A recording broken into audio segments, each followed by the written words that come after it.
A few years ago, I appeared on the Food Network Canada show Recipe to Riches. And I have to tell you, from start to finish during that experience, I was plagued with self-doubt. It actually led to my ultimate ruination on the show and a few pretty embarrassing moments that I'll share with you a little later on.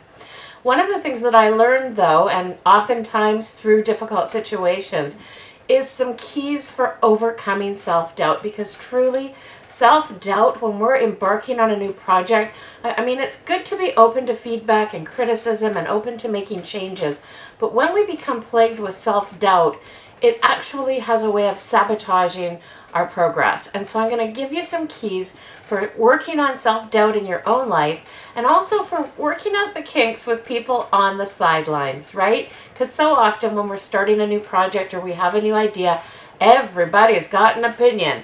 And oftentimes the opinions are centered around negativity, reasons why maybe it can't be done or you shouldn't do it. And I want to remind people that when others impart that kind of feedback on us, it's really and truly about them and their own journey and perhaps the disbelief they might have in themselves. So we really need to learn how to kind of have a Teflon shield up and let things bounce off of us or not stick, because we need to be able to stand firm in our own power. Now, while I'm talking about this, of course, I'm going to be cooking something delicious. And today, because we're talking a little bit about sideline opinions, we're also going to be putting together a fabulous side dish for your next dinner party or barbecue. So let's take a look at that.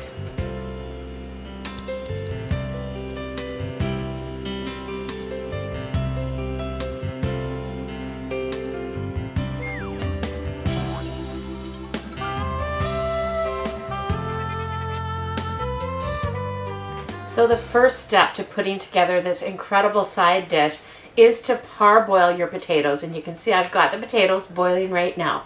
So while they boil, and we're just going to cook them until they're nice and fork tender, I want to talk to you a little bit more about that Food Network experience and my first key. So the nice thing about these potatoes is you can pretty much do these ahead of time. Parboil them and then follow the other steps that I'm going to show you.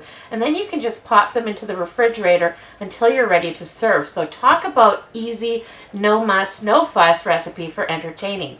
Well, the preparation that I'm putting into the potatoes, and anybody who's watched The Kitchen Witch for a long time now knows that I am a person who likes to prep. So that if I'm entertaining, if I'm throwing a dinner party, I do most of the work ahead of time. Well, that is our first key to overcoming self-doubt. Prepping yourself ahead of time. What I mean by that is when you've got a project, when you've got a great idea, when your soul or your heart are whispering to you and urging you to do something, whether that's write a manuscript, have a YouTube channel, start your own yodeling business, whatever that is, what I want you to do is before you tell other people in your life about your dream, is I want you to get grounded into yourself and get prepared. Remind yourself that this is your dream and your life and your vision.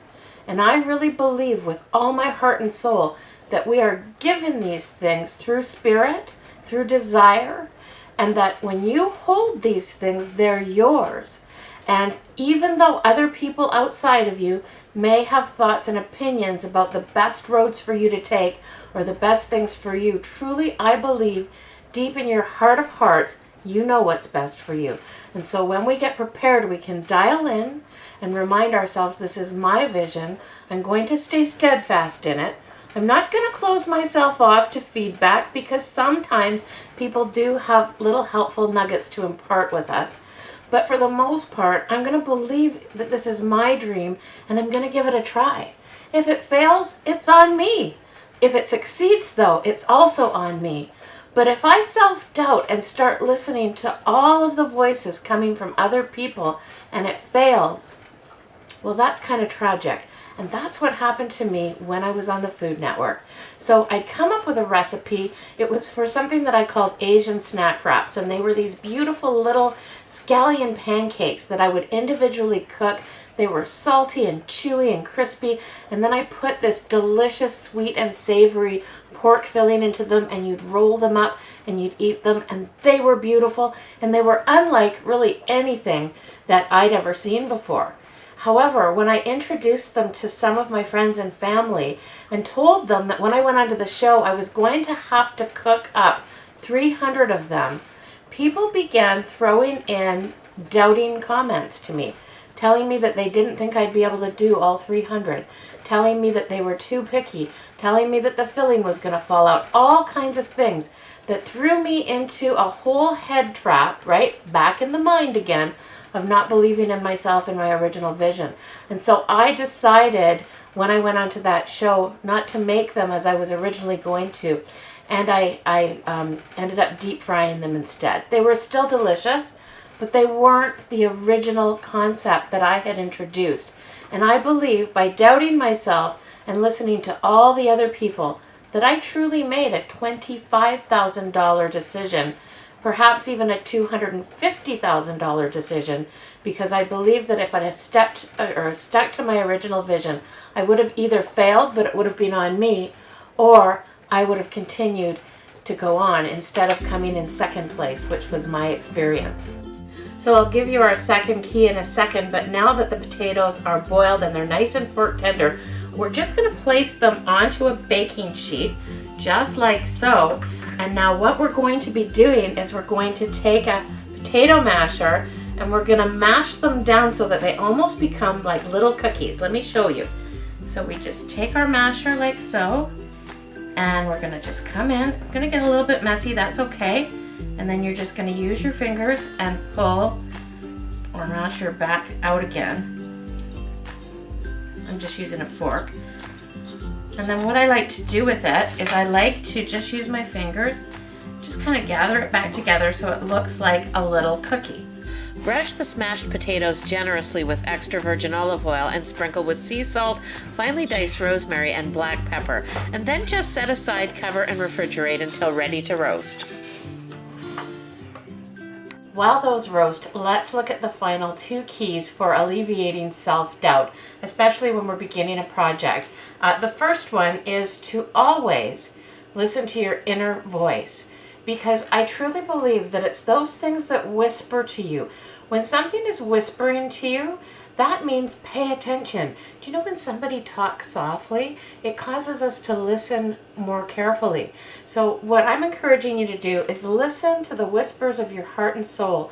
Listen to your inner voice. Get used to trusting your inner voice, and then shut out all the noise that's coming from outside of you, because that is just noise and static. As I said, perhaps there are little nuggets of inspiration somewhere in there, but really we all need to be able to learn how to trust our inner voice and to go with it, because our inner voice always is there to guide us and to tell us when we're on the right path and also when we're on the wrong path. Carlos Castaneda once said, you know, all paths are good, but we always want to be on the path that has heart. So when you're on a path that doesn't have heart, it doesn't matter what the rest of the world has to say, you know it. And when you're on a path that does have heart, you know it as well. Which takes me to the final key, and that is, do not let fear take over. Fear is just another product of the mind, and it was put into place for our survival, but sometimes fear just kicks in at the craziest moments, and we let fear take over, and then we create an experience that's based on fear, and that's exactly what happened to me on the Food Network. I went into that situation feeling fearful, feeling, like I said, plagued, riddled with self-doubt, listening too much to the other people's opinions around me, so that when I got there, I was actually a basket case. So I have to let you know, my biggest fear when I went onto that show was making a fool of myself, was like messing up big time in front of a large group of people. Well, what better way to do that than on a national TV show? And so I took all those fears with me, and guess what I did? I messed up big time on national TV. I had actually one of the most embarrassing moments of my life. And when you go on those shows, what they do is they interview you and they're trying to get up emotion. So I made this horrible decision to change my recipe, and now I'm being hammered by one of the producers in between segments, and all I know is that I was bawling my eyes out, and I looked directly into the camera like this, and I said, all I ever wanted to do was cook on TV. What I didn't want was to screw things up. Well, guess what? For the week before my episode appeared on Food Network Canada, people watching that network all across this great country of ours got to see my face in close-up on camera, because that was the promotional clip that they used for the show that week. Me bawling my eyes out saying I just didn't want to screw things up.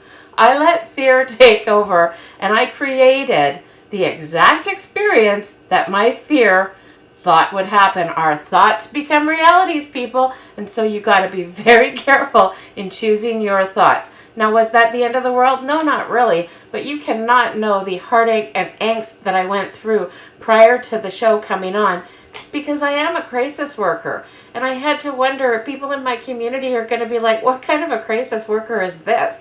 She's losing her mind on some television show.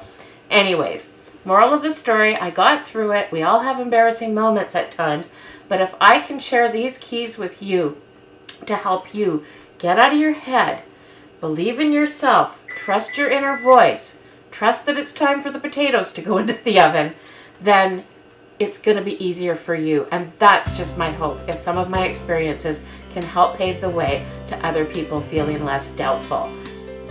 And there's no doubt about this, crash hot potatoes are the bomb. I've served mine with grilled lemon herb pork chops and steamed broccoli. So do you have things that you do to alleviate self-doubt in your own life? If so, please share them in the comments below, because I love that sense of community, and I learn from you as much as you can learn from me. And in that sense, here's wishing you all a wonderful week. If you try this recipe, let me know. If you've tried any of the keys that I've been introducing over the last 3 weeks or so, let me know how that's going for you. And as I said, have a wonderful week, and I'll see you next Wednesday. Bye for now, everyone.